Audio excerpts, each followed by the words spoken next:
Howdy,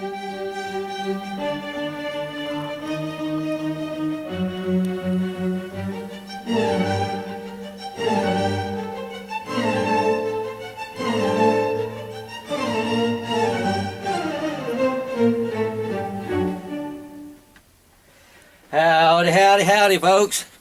I am StockCar Scott, and this is my little show about racing I like to call In the Pits. And In the Pits is being brought to you, as always, by Monte Carlo Express Delivery and their generous sponsorship. Remember, Monte Carlo Express Delivery, taking care of the courier needs of the Seattle area for the last decade. Please like us on Facebook. Alright, right into some racing, starting with Friday morning, early Friday morning. There was practice for F1 over in Singapore, and Hamilton was the fastest. That was great, and Vettel had problems, and that was too bad for Vettel. Well, it worked out. We'll talk more about F1, but got up early, started at 6 o'clock, watched all of it, and then got ready and went off to work. Got in a little courier work there in the morning hours, and still got home in time to catch the end of Cup qualifying, which was great because Junior did make it through to the last round of Cup qualifying, but Bad Brad was on the pole, whereas Junior was just 11th. Later on that day, got to watch a little bit of ARCA racing there. ARCA racing was at Kentucky Friday night on Fox Sports 1, and that race was won by young Brendan Poole. He's not that young. Brendan Poole. He's won in the ARCA series before, and a lot of other open wheel and like Chili Bowl stuff like that. And he won in the number 15 Zaxby's Toyota that's usually driven by John West Townley, who has never won in that car. So hopefully that shows the crew that the car can win if they can just get their driver up to speed with that number 15 Zaxby's Toyota. Zaxby's, that's a chicken chain. Anyway, on with other ARCA news. The number 90 Grant Enfinger Chevrolet there did not fare too well. He went into the race second in points, still chasing the championship there against Mason Mitchell, but his car broke about not long into the race, about I think a third or so into the race, which made him end up 30th and pretty much shoots his championship chances to the win there, pretty much giving it over to number 98 Mason Mitchell, who finished third. And that's the way you win a championship, folks, is you keep getting those high finishes. The next race that they have is at Kansas, the 3rd of October, which is a Friday night, and it's on the same weekend as Nationwide and Cup there at Kansas, also the same weekend as the Fall Classic, which we'll talk more about that later too. But I don't know if I get to see it or not, because from what I'm seeing on online, it's on Fox Sports 2 is what they'll show that Kansas ARCA race, which is their last race of the season. It'll be their championship race, showing on Fox Sports 2. Where's Fox Sports 2? Well, who knows? So eventually, hopefully, I'll get to see it on a replay in Fox Sports 1 or something like that. Hopefully. Time to take a Sterling Marlin break here. A break that refreshes. Kind of early there. Hopefully I got enough to get through the whole show. Anyway, so Saturday, got up early again so I could watch F1 qualifying there in Singapore, and qualifying went rather well. Lewis Hamilton, hey, my favorite guy, qualified on the pole. His teammate, Nico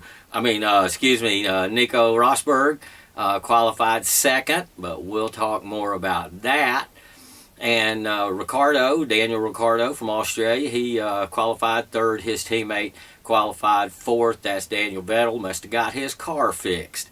And Fernando Alonso, qualified Ferrari fifth, which was making Ferrari as happy as you can make Ferrari with a fifth place qualifying effort.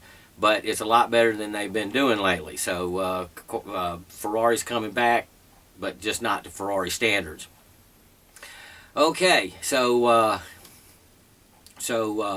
the next thing was more qualifying, but I didn't get to see it because there was so much football on it. Got the truck qualifying, nationwide qualifying got pushed onto either Fox Sports 2 or someplace I couldn't find it, so didn't get to see any other qualifying. But the truck race came on early because it was at New Hampshire. The University of Northern Ohio was 175 was the name of the race. They sponsored by a private university that does a lot in tie-ins with NASCAR. One of the nice things about it, even though it was at New Hampshire, there was no toad racing there. Even though he was in the Cup race, he let his protege, Eric Jones, have the wheel for this weekend. So, yay, no toad. And another great thing is a new guy, or rather new, to truck racing, Cole Custer, and the number 00 that is sponsored by Gene Haas. It's a Chevrolet. And he won from the pole. And he's only 16 years old, making him the youngest winner in the top 3 divisions of NASCAR ever. So that was a little bit of history that was made early on Saturday. Let's see, let's not get lost there.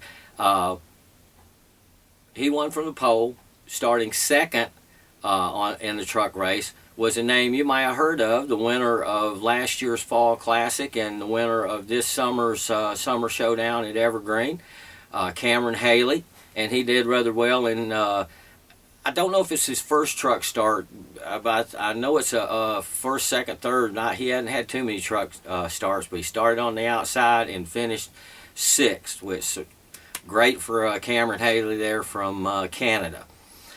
My favorite, Bubba. He started third and he finished second. Yay! He finished second to that young whippersnapper Cole Custer, but still, second is great for him in his points chase there and everything. And speaking of points, Matt Crafton is still first in points because he finished third. Sauter's still second in points because he finished fourth. Ryan Blaney is still third in points because he got him a top 10. He finished 10th. And Bubba's still fourth in points even with that second place finish. But it was still a great finish there. Bubba, it's funny, whenever he finishes the second, which he's done a few times this year, he's just so dejected. And that's how I want him to be. I want him to win more races. 2 is definitely not enough for this year. Hopefully he can get another one in.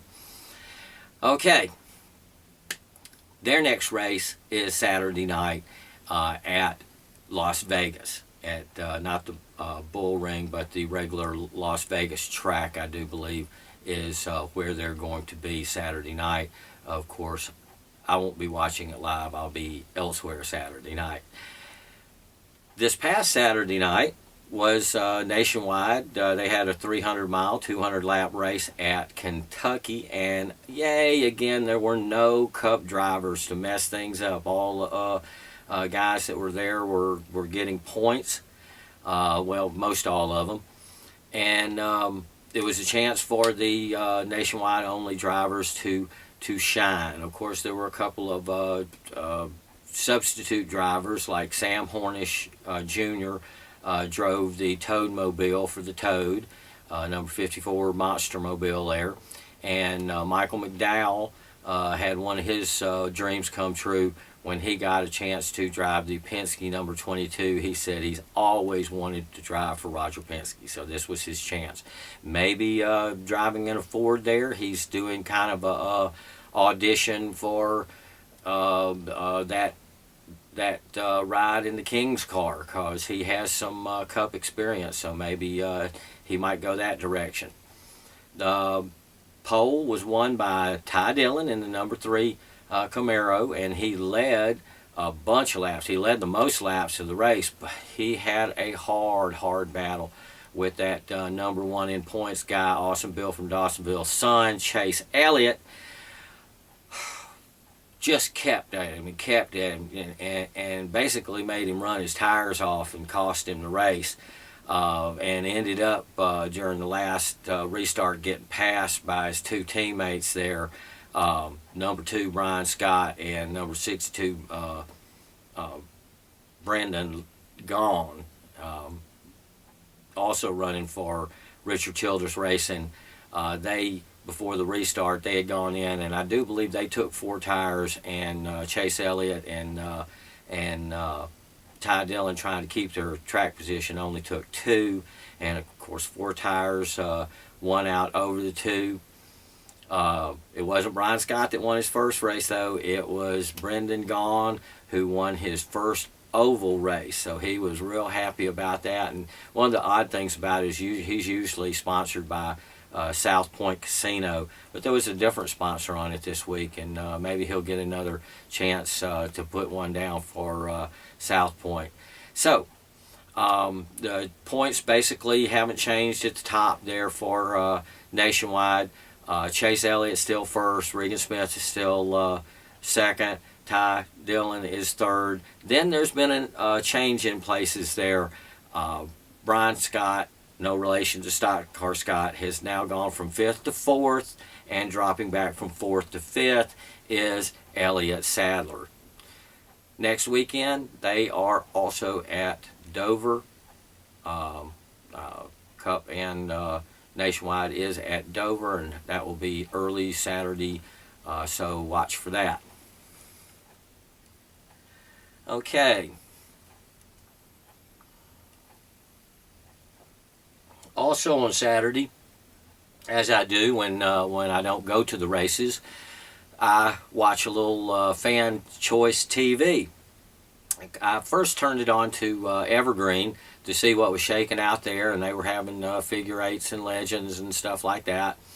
So I didn't watch a whole lot, but I did find some racing in Langley, Virginia that was terrific. They had a late model, and looked like a limited late model, some heat races and some street stocks, all sorts of old cars, some of the Monte Carlos that I like to see. So that was really nice to see some more different types of racing, but still oval, stock car track racing there. It's always good to see other tracks, other cars. Okay, that brings us to Sunday. Sunday, got up early, because the pre-race was 4:30 and the race started at 5 for the F1 race in the evening at Singapore. Yeah, it was in the evening, and one of the reasons why they have it in the evening is because it's hot in Singapore. Also, having it as the sun's going down that time of night, evening, has it where it will be on during the day in Europe. But of course, just like with all the other races that I've been watching here this past couple of weeks that have been in Europe, I had to get up at 4:30, 5 o'clock in the morning in order to watch the race, because that was what time it was on.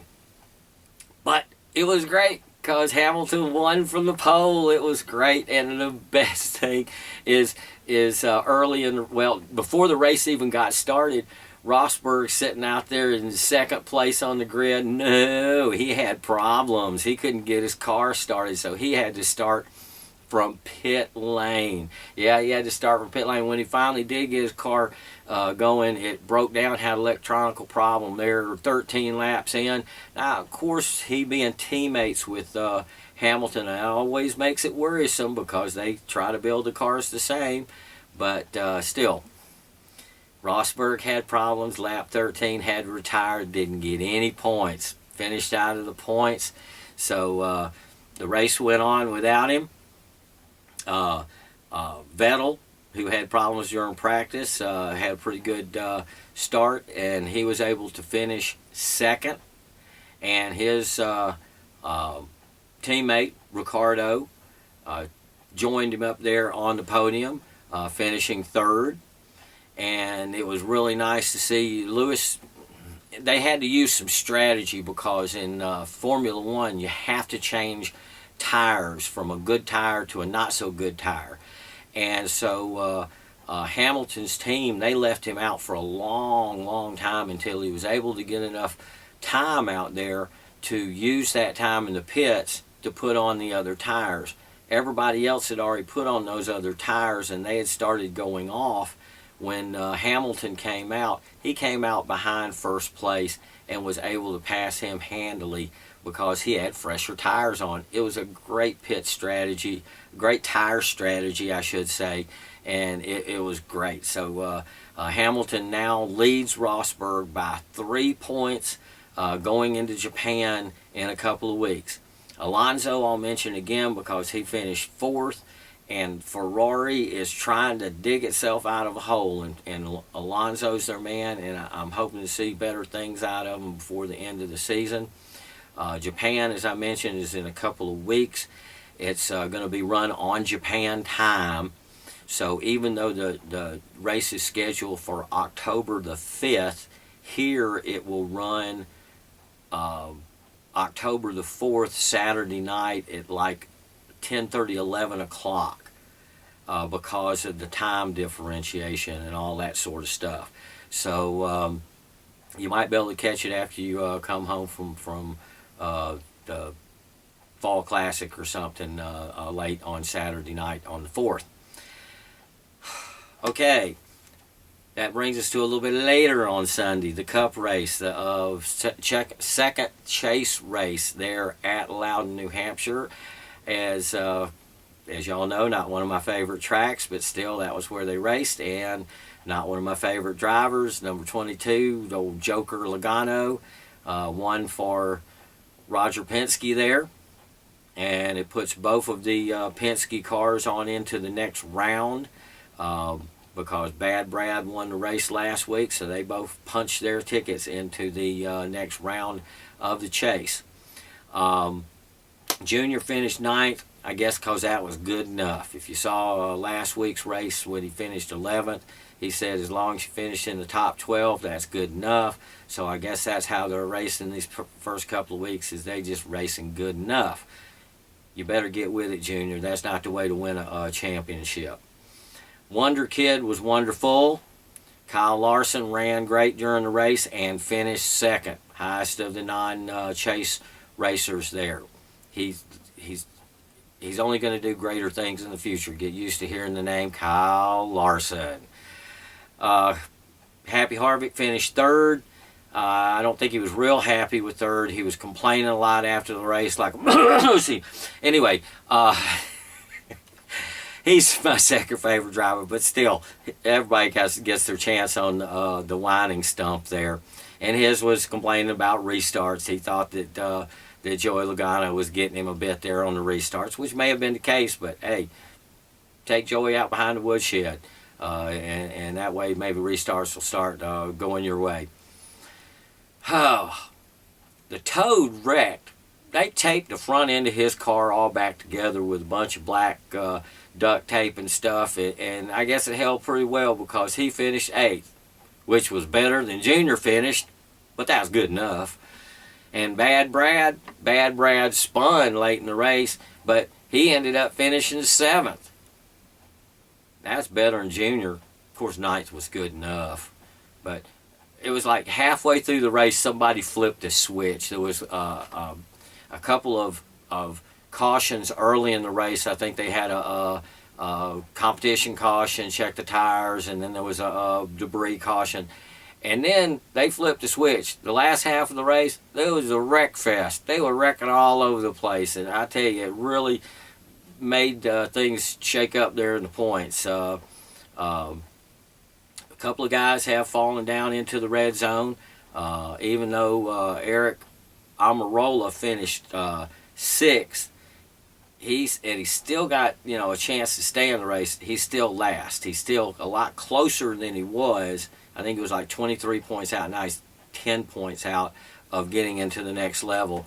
So let's just check out the chart here. Here we go. We got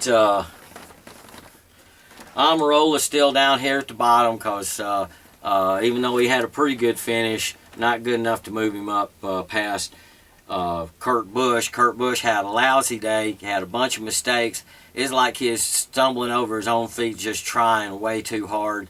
Hopefully he'll do better here at Dover. Biffle, he ran really poorly during the race, but there towards the end he was able to get back on the lead lap, make a few positions. Actually, I think he may have even finished in the top 20, top 15 maybe even. So, but he's got to do better than that in order to move up into the top 12. Denny Hamlin, oh boy, he had some problems. He had like his fuel filler neck was something was wrong with that. He couldn't get gas, so they had to change the whole thing.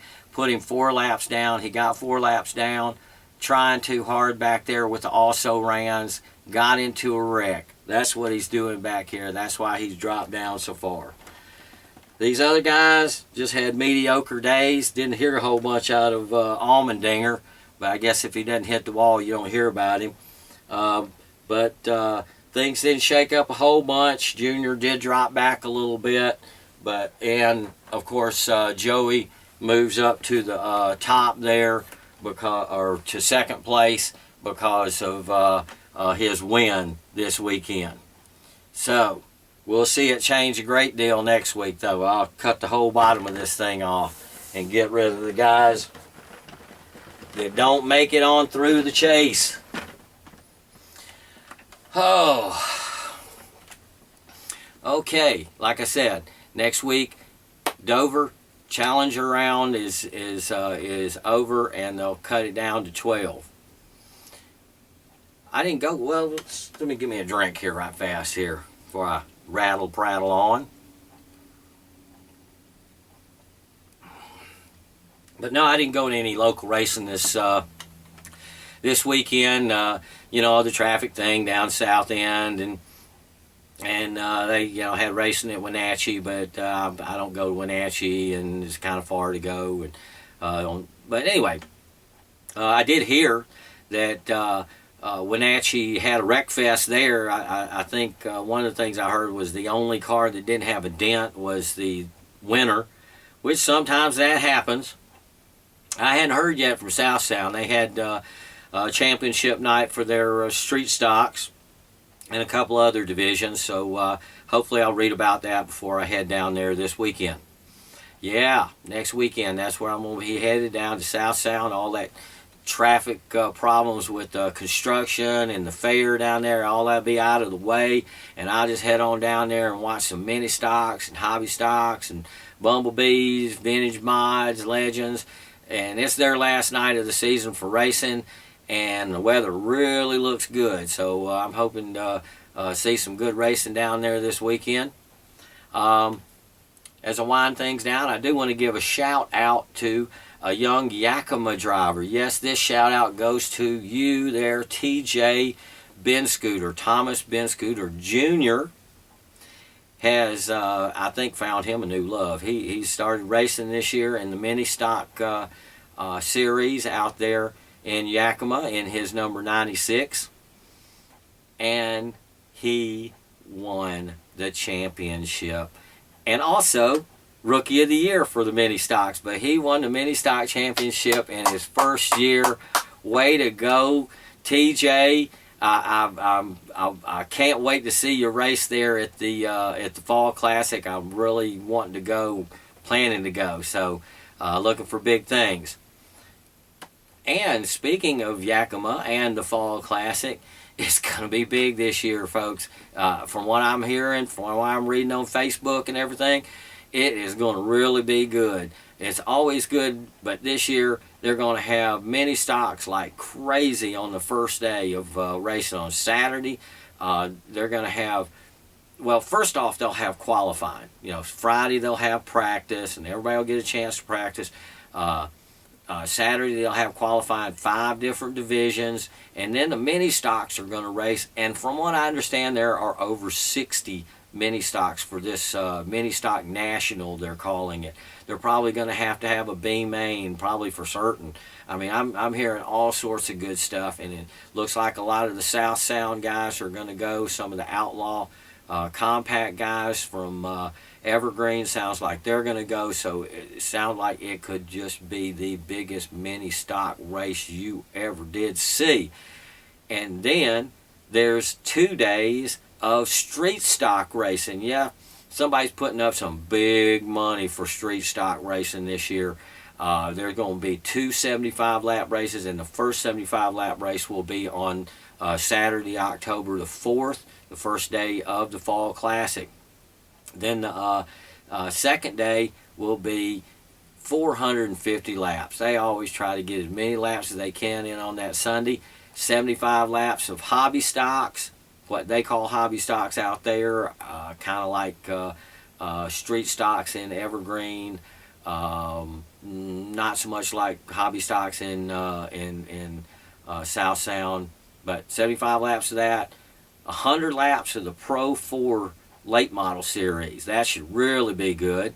Then 75 more laps of the street stocks, and they'll be affiliated with the West Coast street stocks. There'll be a lot of our favorites like Buck Knoll Jr., Glenn Knutson, you know, guys like that will be running. So that'll be really great to see that second half. Another fellow that's going to be running there, just picked him up on Facebook. I want to give a shout out to Jamison Armstrong. Yeah, it's number 57. So we'll be looking for good things out of him on those 2 days of street stock racing. And then 200 laps of the Fall Classic. Super late models running at their best. Of course, Gary Lewis won't be there because he'll be running in Martinsville at a big 300 lap race there that weekend. Looking to hear big things out of him.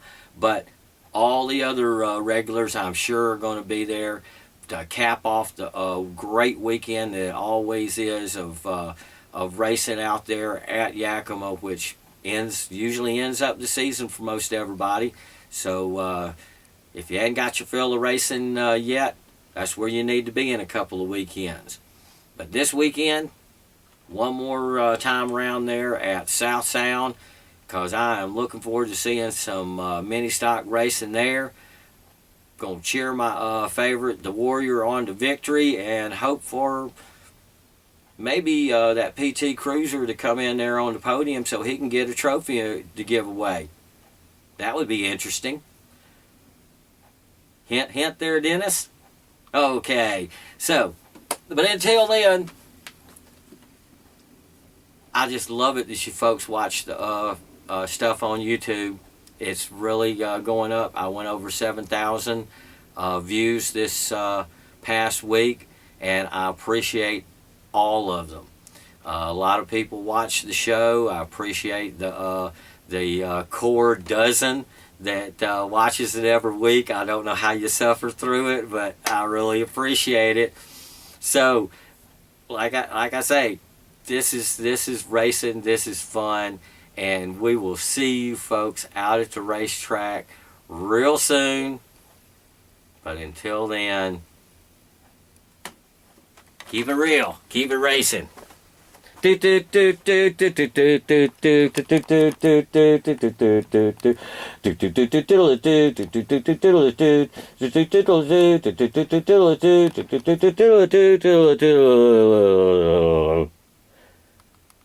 you later, folks.